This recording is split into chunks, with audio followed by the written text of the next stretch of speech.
Muy buenos días, estudiantes. Siendo las 9:08 en punto de la mañana, pues no logró ingresar nadie al CIPAS, pero dejo la grabación para que sea de su consulta.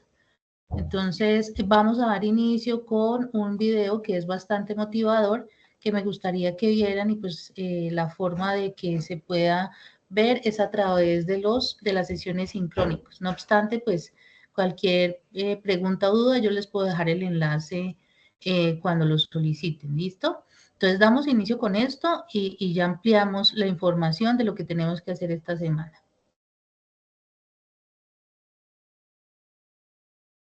Siempre hablamos de los líderes, ¿no?, de un vestuario. Y no hay siempre que los líderes son los mejores. Yo creo que tú, como entrenador, puedes entender con el tiempo cuáles son los jugadores que llevan emotivamente un vestuario. Has entrenado a jugadores como Pau Gasol, como Kobe Bryant o Manu Ginóbili, que son referentes tanto dentro como fuera de la cancha. Para ti, ¿cómo es un buen líder? Y si pudieras compartir con nosotros una situación de buen liderazgo o un ejemplo concreto.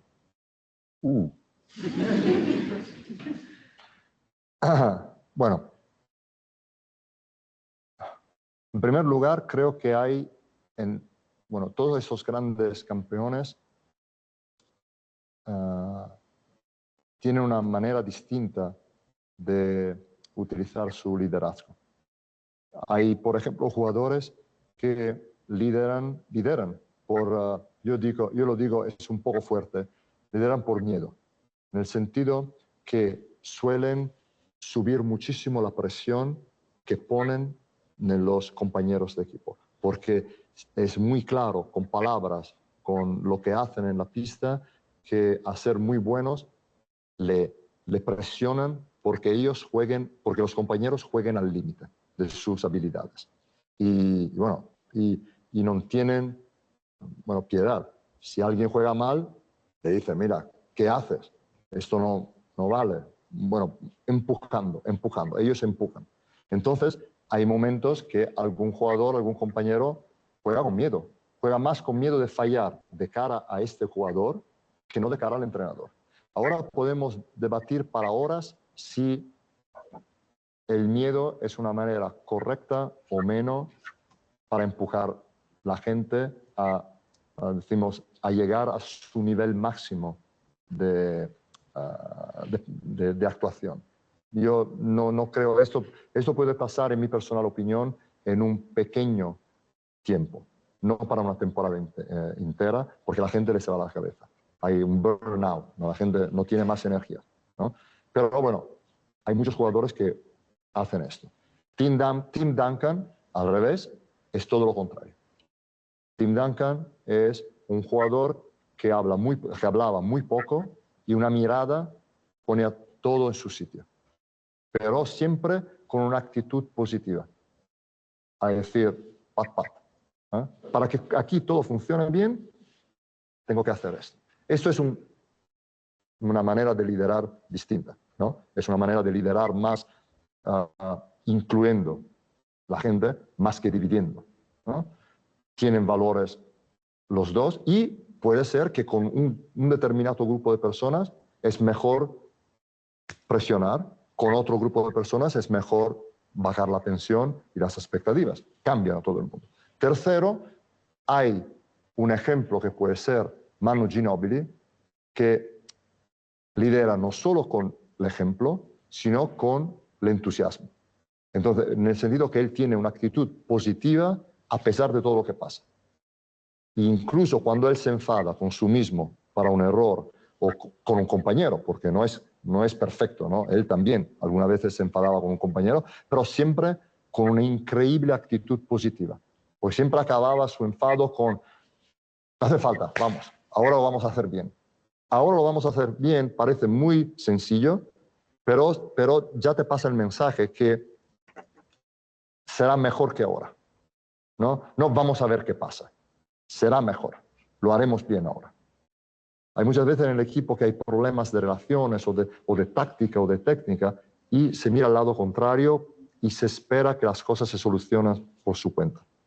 Yo soy un poco más interventista, ¿no? Es decir, quiero ponerme de cara al problema, o aprendí en mi vida que algunas veces es ya suficiente que nos damos cuenta que hay un problema.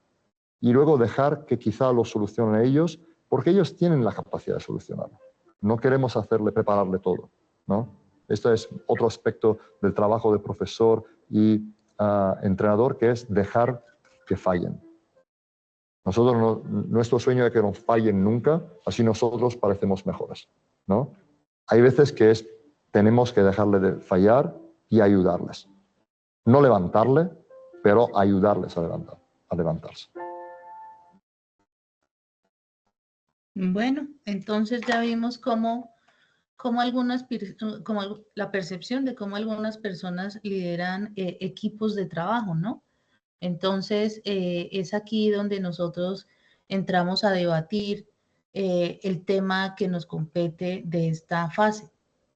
Entonces, el tema de nuestra fase es analizar la cultura organizacional y los estilos de liderazgo en organizaciones inteligentes y flexibles. Y nosotros esto ya lo tenemos clarísimo, que es organizaciones inteligentes y flexibles, comprendiendo su influencia en la implementación de modelos de gestión. Entonces aquí ya empezamos a hablar de modelos innovadores en la gestión de equipos de trabajo en las organizaciones, y por supuesto que fomenten el cambio, donde ese cambio les permita adaptarse y ser eficiente en entornos dinámicos. Nosotros ya vimos por qué son entornos dinámicos. Una parte importante es que ustedes tengan claro siempre el cronograma que estamos llevando para poder desarrollar cada una de las actividades, y tiene que ver con cada fase, que nosotros estamos dando un tiempo prudente para desarrollarlas, y por lo tanto pues consideramos que las entregas deben ser oportunas. Pero más allá del tiempo, aquí hay algo que yo necesito que se entienda, y es que a medida que vamos avanzando, nosotros estamos formando profesionales de alto nivel y estamos formando especialistas. Y cuando uno habla ¿qué es la competencia especializada? Pues es algo que yo domino, ¿cierto? Y cada uno de los temas que ustedes ven en la especialización, pues lo lleva a ser cada vez mejor, y de eso también se trata el liderazgo. Y por lo tanto, pues es exigible que ustedes, a medida que vamos avanzando en las actividades, pues ustedes van entregando con mayor calidad y mayor oportunidad de desempeño, y ya estamos en la fase 3. Esta fase 3 es muy interesante porque es aquí donde nosotros ponemos en práctica lo que es el componente de práctica, ¿cierto? De lo que ya sabemos, ¿cómo lo puedo poner yo en práctica? ¿Cierto? Entonces aquí dice que tenemos que analizar la cultura organizacional y los estilos de liderazgo, tal y como se mencionaba en el resultado de aprendizaje que vamos a abarcar, ¿cierto? Entonces, lo que se presume es que cada vez que vamos viendo un tema, pues yo adopto una serie de competencias que me van a llevar a mejorar, a mejorar, y que la teoría me sirva como base sólida para poder ejecutar. Y por eso en esta actividad nosotros incluimos un componente práctico, que son prácticas simuladas. Ponemos un análisis de caso donde las organizaciones son vistas desde el punto de vista, perdón, valga la redundancia, analítica, ¿cierto? ¿Cómo puedo yo fortalecer esa analítica? ¿Y cómo puedo yo emplear todo lo que he leído hasta acá en un entorno real? Entonces, les pedimos que busquen organizaciones de las cuales se pueda obtener mayor información, y por eso no pedimos de empresas en las cuales ustedes trabajen y no tengan acceso a la información, sino que por el contrario, podemos llegar al mínimo detalle de la organización, ¿cierto? Y en la parte de transparencia de algunas organizaciones en sus páginas web hay bastante información. Incluso las empresas tienen por obligación hacer rendición de cuentas, y esos informes o boletines los ponen en la web, y allí también hay bastante información. Y con base en esa información y con base en los modelos empleados, pues nosotros podemos hacer el benchmarking, que es lo que se solicita en esta actividad de práctica simulada. Entonces, ¿qué es lo que vamos a desarrollar? Vamos a revisar los contenidos bibliográficos porque esa es la parte teórica que me permite a mí llevar conocimiento a la práctica, ¿cierto? Y de manera individual, cada estudiante debe diseñar un mapa mental porque esto le va a permitir a usted hacer una conceptualización y una apropiación de conocimientos en lo que tiene que ver con los estilos de liderazgo y lo que tiene que ver con organizaciones inteligentes, a pesar de que ya hemos venido leyendo bastante de lo que son organizaciones inteligentes. Debe llevar al menos 3 conceptos de cada área, ¿cierto? Y resaltar las interrelaciones entre ellos, así como su impacto en el desarrollo del talento humano. Subir la actividad en el foro de discusión para previa revisión y por parte del docente, perdón, antes de realizar la entrega final del entorno de evaluación. El mapa mental es una parte individual. En la parte grupal, tenemos que, a partir de la empresa seleccionada en la fase anterior, el grupo deberá efectuar un estudio de benchmarking evaluado su competitividad y capacidad de aprendizaje en comparación con otras empresas. Insisto, es una empresa que le permita obtener la mayor información posible en las áreas del conocimiento que nos pide a nosotros el Excel, el anexo número 2 que nos lleva a evaluar unas variables, ¿cierto? Que ya lo vamos a ver. Deberán descargar el anexo 1, que es el estudio de caso, y el anexo número 2, ¿no? Entonces, allí incluyen la evaluación y comparan las gráficas para poder mirar el plan de acción. Y ese plan de acción tiene unos pasos, ¿cierto? En la web se explicaron muy bien los pasos que debe llevar ese benchmarking, no obstante, pues esos pasos se llevan también en el Excel que se tiene ahí, ¿listo? Vamos a mirar este videito también, que me parece importante que analicemos contextos de liderazgo antes de iniciar con la teoría. Entonces, pasémoslo por acá, un segundo. Ok. ¿Cuál es el papel de un líder? O sea, el papel de un líder no es decir a la gente lo que tiene que hacer y verificar que está hecho en tiempo y forma adecuado. O sea, el papel de un líder es el de influir, es el de inspirar, es el de transmitir, es el de contagiar, es el de ilusionar, es el de motivar, es el de ayudar. Y eso tiene que ver con lo que transmites como persona. Al final, el trabajo de un líder es sacar lo mejor que llevan las personas, sacar lo mejor que llevan. ¿Cuál es tu trabajo como profesor? Tu trabajo como profesor es intentar sacar lo mejor que llevan los alumnos dentro. Ayudarles a que saquen lo mejor. La esencia es, para ser buen líder, tener pasión por ayudar. Cuando tú tienes pasión por ayudar a los demás, aquí tienes el primer requisito para ser un buen líder.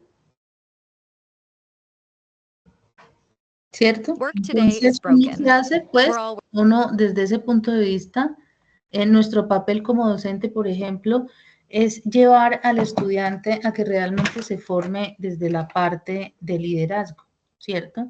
Entonces, ustedes ya tienen un pregrado que de seguro aprovecharon al máximo.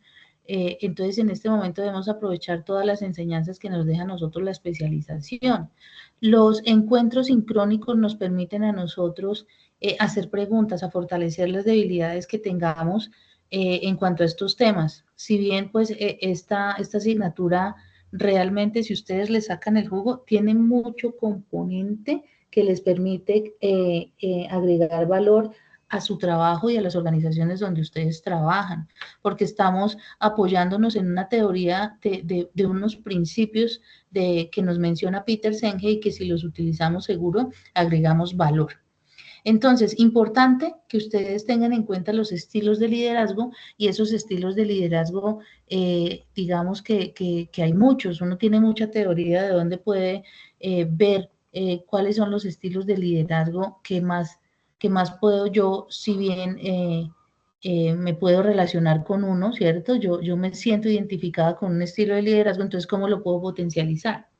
Ahora, acordémonos que los estilos de liderazgo también se pueden surgir a partir del entorno donde esté la organización, ¿cierto? El entorno que tenga la organización, y para hacer análisis del entorno, pues uno revisa las variables del macroentorno y el microentorno, y con base en eso, incluso cuando hablamos del macroentorno, del microentorno, de lo que tiene que ver con el interior de la organización, nos permite a nosotros adoptar liderazgo diferente, ¿no? Entonces, es importante que ustedes empiecen a adoptar estrategias que le ayuden a analizar el entorno, ¿cierto? Entonces, bueno, una parte fundamental del análisis del entorno tiene que ver con las personas que yo me estoy rodeando, ¿cierto? ¿Cuáles son aquellas personas que realmente me llevan a mí a llevar a cabo el logro de objetivos? Y si yo tengo el diagnóstico del equipo de trabajo, ¿cómo convierto yo ese equipo de trabajo en equipos de alto rendimiento? ¿Cómo yo logro, a partir de lo que nos está diciendo Peter Senge en su teoría o en los 5 principios, cómo logro yo revisar que la dirección del talento humano y el desarrollo de equipos me va a llevar a que sea la organización flexible, ¿cierto? Entonces, es importante que se vean los estilos de liderazgo, y que si yo tengo uno y he adoptado uno, ¿cómo lo fortalezco? Pero también tengo que revisar si la organización me está pidiendo que lleve otro estilo de liderazgo. Entonces, dentro de los liderazgos que yo les mencionaba en la web, está el liderazgo transformacional y el liderazgo carismático. Entonces, el transformacional también se distingue en transaccional, ¿cierto? Y aunque ambos pueden complementarse, mientras que el liderazgo transaccional se basa en intercambio de recompensas y gestión por excepción, el liderazgo transformacional eleva el esfuerzo y el desempeño de los seguidores a inspirarlos. Eso nos lleva a una efectividad, ¿cierto? Y entonces, ¿cómo se lleva a esa efectividad? Pues afectivo, es un mecanismo, ¿no?, que mejora el estado de ánimo y la satisfacción laboral del bienestar de los empleados. El motivacional, porque realmente cuando uno habla de motivación, siempre lo dirige a equipos de trabajo. La identificación es que se alineen los valores y la visión del líder. Intercambio social, desde el punto de vista que nosotros ya habíamos hablado en la importancia que tiene el desarrollar habilidades sociales, está el fortalecer esas relaciones líder-seguidor, ¿cierto?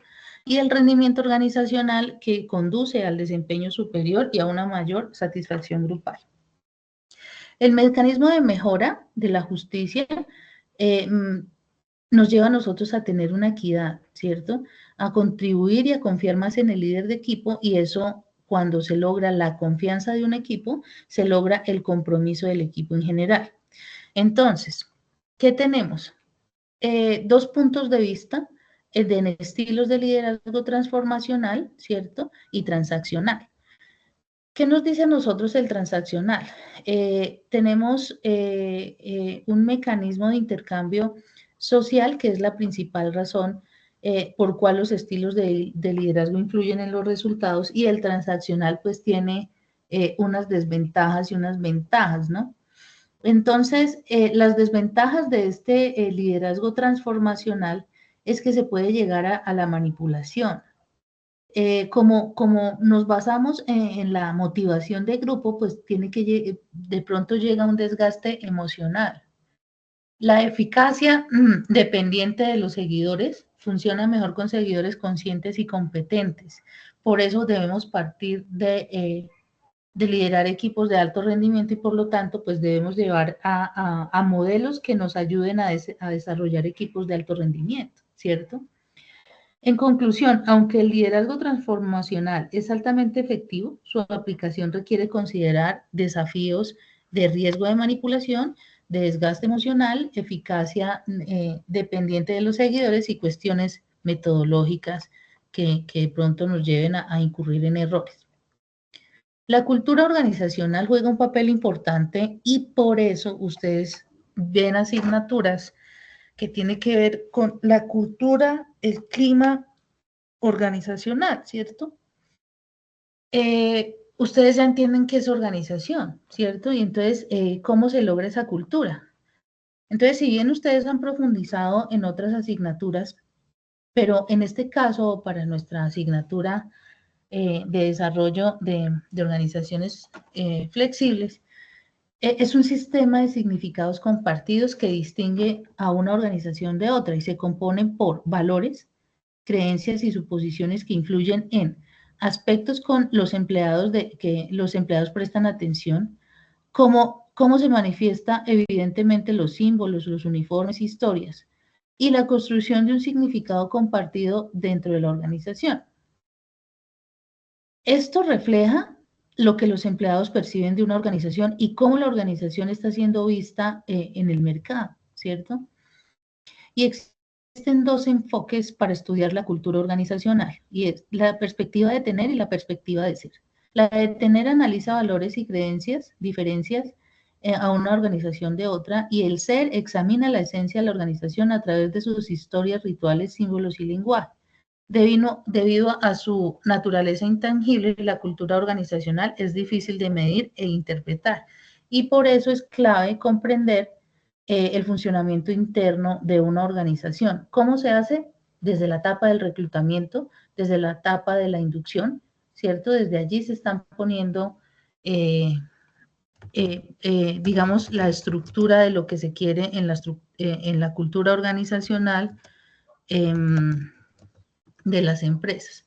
Vamos a ver acá una cultura organizacional o vamos a ver cómo se identifican algunas organizaciones en cuanto a lo que tiene que ver de cultura organizacional, y para eso es importante el ejemplo, ¿no? Entonces vamos a ver este video que nos ayuda a comprender qué es la cultura organizacional.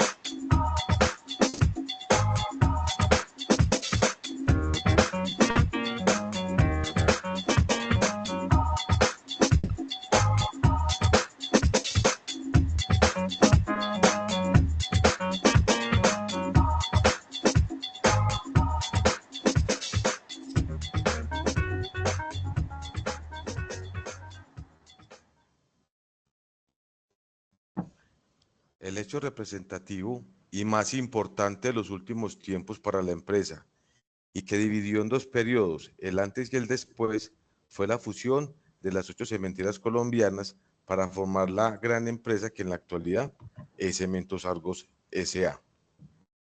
Los principales cambios son más notorios en los siguientes aspectos. El primero, cambio de marca. Antes del 2006, año en que se dio la fusión, cada una de las plantas tenía su propia marca. Cementos Nare, Cementos Río Claro, Cementos Cairo, entre otros. A partir de la fusión, se creó una sola marca denominada Cementos Argos, y lo que se pretendía buscar era una recordación de marca tanto a nivel nacional como a nivel internacional. El segundo aspecto son las directrices. Antes de la fusión, cada planta tenía su gerencia y eran más independientes buscando un logro individual. Luego de la fusión, ya se están buscando es un logro colectivo como empresa, como Cementos Argos a nivel nacional, donde las directrices son seguidas por cada una de las plantas que conforman la Regional Colombia. Otro aspecto significativo. Entonces, ¿qué tenemos acá?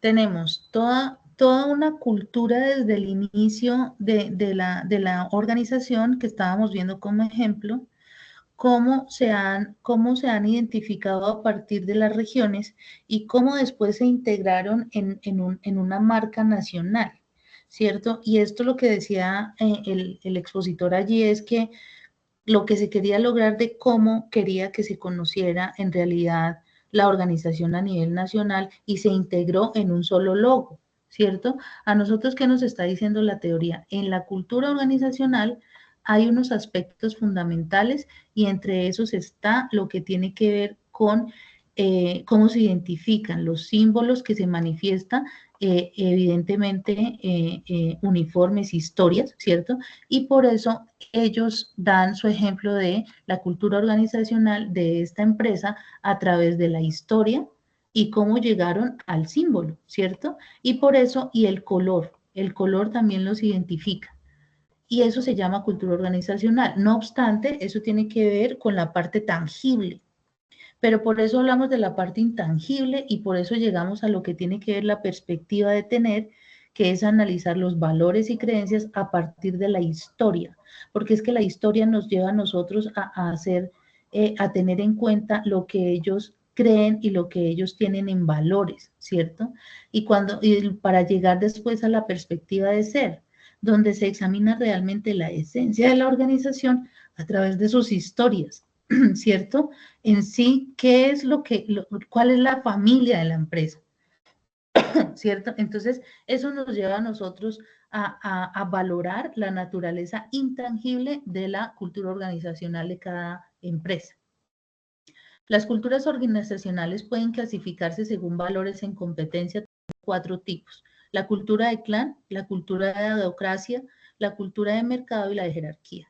La de clan está enfocada a la afiliación humana, que promueve la colaboración, la confianza y el apoyo entre empleados, y la adocracia basada en la innovación y el cambio, donde se fomenta el crecimiento, la autonomía y la creatividad.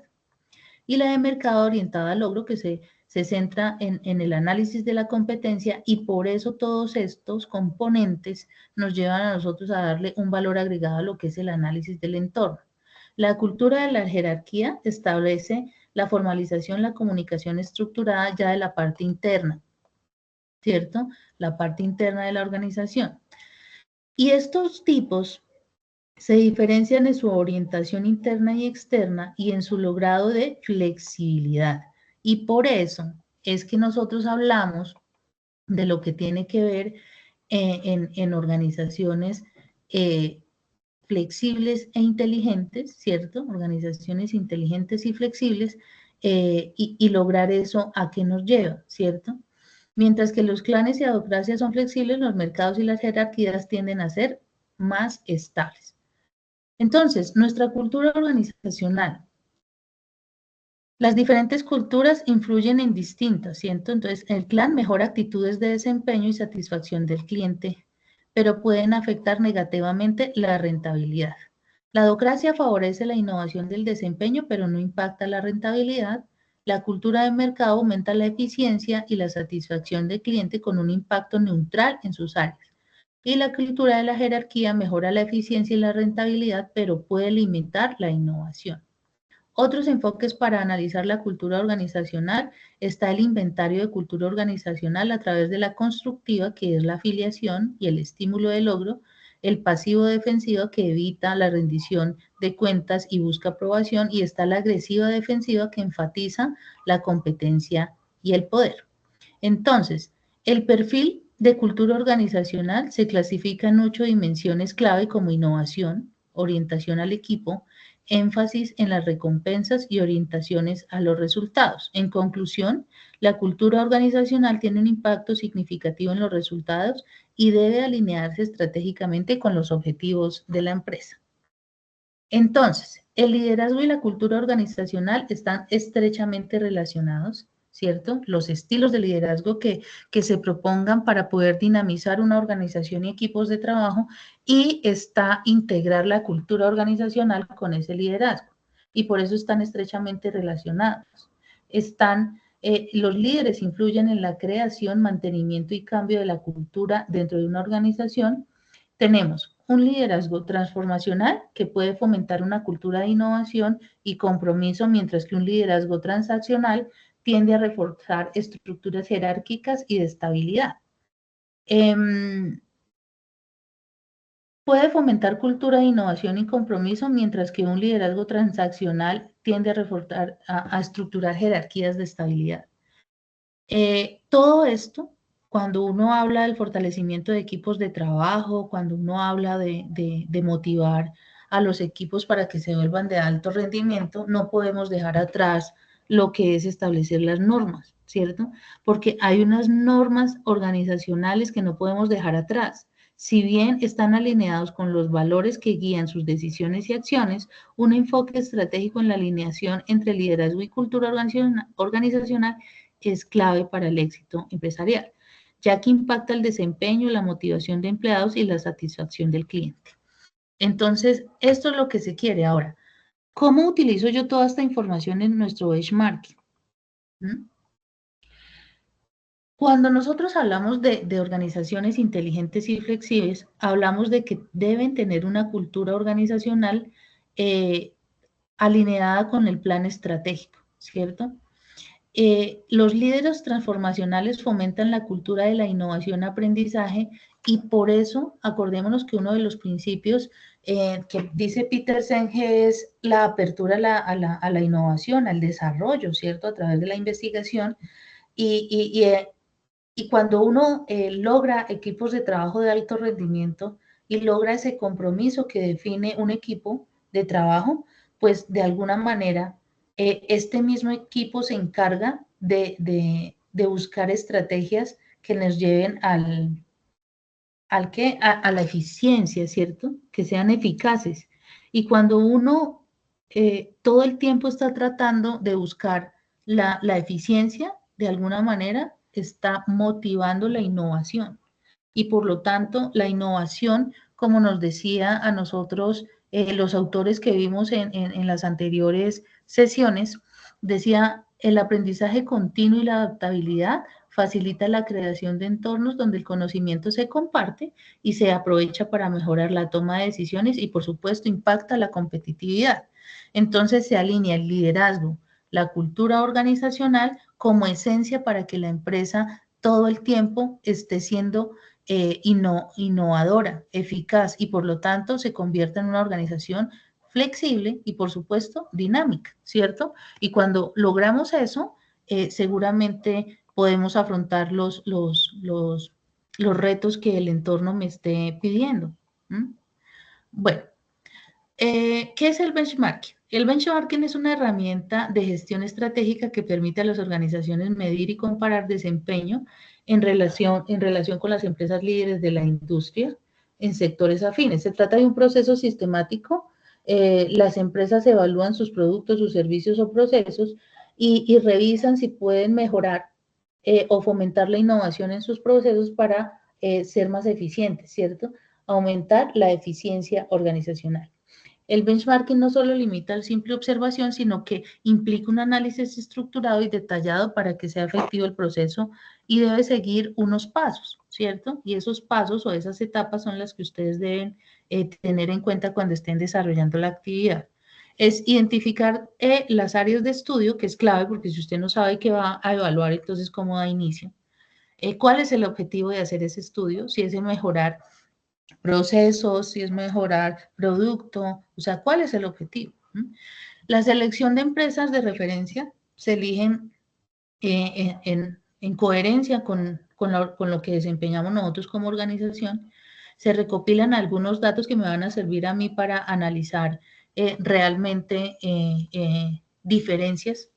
Análisis de implementación de mejoras, perdón, que se desarrollan estrategias para adaptar e aplicar mejores prácticas a la empresa. Y por supuesto se tiene que hacer un monitoreo y un ajuste que donde se evalúa continuamente ese impacto. ¿Cuál es la importancia del benchmarking en el ámbito organizacional? Pues mejora continua, ¿cierto? Todo el tiempo estamos hablando de mejora continua, pero ¿a través de qué mecanismos lo hago? Entonces, el benchmarking me permite a mí revisar qué tan competitiva está siendo mi organización con las demás, ¿cierto? Insisto, es importante que se establezca en qué procesos es que se va a hacer la comparación para lograr como una coherencia con el objetivo del estudio, y por eso es fundamental que se escriba el objetivo, y así podemos revisar si realmente nosotros estamos siendo competitivos o nos estamos quedando con algo y las organizaciones con las que comparamos que se presume son mejores, realmente están en otro nivel en el que nosotros debemos llegar allí, ¿cierto? No podemos olvidar que el benchmarking parte de la hipótesis de que vamos a mejorar algo y por eso se llaman procesos de mejora continua. Entonces, a la larga, el benchmarking es una estrategia esencial para el crecimiento y mejora continua de las organizaciones. Permite obtener una valiosa información que nos permite evaluar nuestro desempeño, nos ayuda a implementar prácticas exitosas de optimización y al integrar esta metodología en el aprendizaje académico y empresarial se fomenta la visión analítica y por eso se incluyó dentro del proceso de componente práctico para mejorar la analítica en comparación de con otras organizaciones, ¿cierto? Entonces, si bien es una práctica simulada, pero ustedes pueden llevar a la realidad o lo más cercano a la realidad para que ustedes vean los beneficios que tienen esta estrategia del benchmarking. Entonces, a manera de resumen, ¿qué hacemos? Pues determinamos el objeto de estudio, seleccionamos la empresa de referencia, recopilamos la información, analizamos esa información, identificamos mejoras prácticas, diseñamos e implementamos un plan para mejorar esas prácticas y no debemos olvidar el seguimiento a ese plan de acción. Evaluamos el plan de acción, ¿cierto? Entonces, este caso es muy interesante porque hablamos de Toyota, ¿cierto? Y después de la Segunda Guerra Mundial, Toyota enfrentaba limitaciones económicas y de recursos, lo que dificultaba su crecimiento y competitividad en el mercado automotriz global para mejorar su eficiencia de la empresa. Entonces decidió adoptar el proceso de benchmarking. Entonces Toyota envió ejecutivos a Estados Unidos para analizar el sistema de producción en masa de Ford, que en ese momento era líder en la eficiencia industrial. Entonces Toyota notó que el método de producción en serio generaba mucho desperdicio y materiales y tiempos muertos. Entonces, en paralelo, Toyota estudió la eficiencia de los supermercados estadounidenses y observó cómo gestionaban su inventario en función a la demanda. A partir de estas referencias, la empresa desarrolló su propio sistema de producción basado en la reducción del desperdicio y la mejora continua, conocido como Toyota Production System. Entonces, para eso se hace un benchmarking. Entonces, la idea es que ustedes vean casos exitosos para que logren aterrizar en la comparación simulada de empresas. Hay lecciones aprendidas que se llaman lecciones clave y significa copiar exactamente lo que hacen otras empresas, sino que realmente se adapten las mejores prácticas, ¿cierto? No es copiar porque, insisto, los entornos son diferentes y por lo tanto simplemente es adoptar algunas prácticas que permiten optimizar tanto recursos como procesos y por eso el ejemplo de Toyota se centró en disminuir el desperdicio. En consecuencia, pues tenemos unas ventajas y unas desventajas. Entonces, la ventaja es identificar mejores prácticas, mejora continua, ventaja competitiva, reducción de costos y desperdicio y mayor satisfacción del cliente. Las desventajas serían dependencia de fuentes externas, falta de adaptación, dificultad de obtención de datos, riesgo de limitación y lugar de innovación y consumo en tiempos y recursos y por eso aquí hablábamos de la importancia de elegir una empresa que nos lleve a nosotros a obtener información para poder hacer la comparación. ¿Cómo se hace un plan de acción? Bueno, si bien ustedes en el anexo 2, ahí les dice cómo va el plan de acción, pero si ustedes pueden ampliar en definir realmente el objetivo, analizar esos hallazgos, en establecer acciones concretas, asignar responsabilidades al cargo y no a personas, definir plazos y recursos, implementar acciones para poder monitorear y evaluar resultados. Esos serían los pasos que tienen que hacer del plan de acción. No obstante, en el anexo número 2 ustedes tienen la metodología para seguir. ¿Listo? Entonces, chicos, si bien no le hemos dado la importancia que tiene a estos encuentros sincrónicos en los cuales podemos dinamizar de mejor forma la sesión, los invito a ver las grabaciones, los invito a desarrollar cada vez mejor sus actividades, porque si bien vamos a adoptar lo que es la mejora continua. Entonces, feliz fin de semana para todos. Les dejo la grabación. Hasta luego.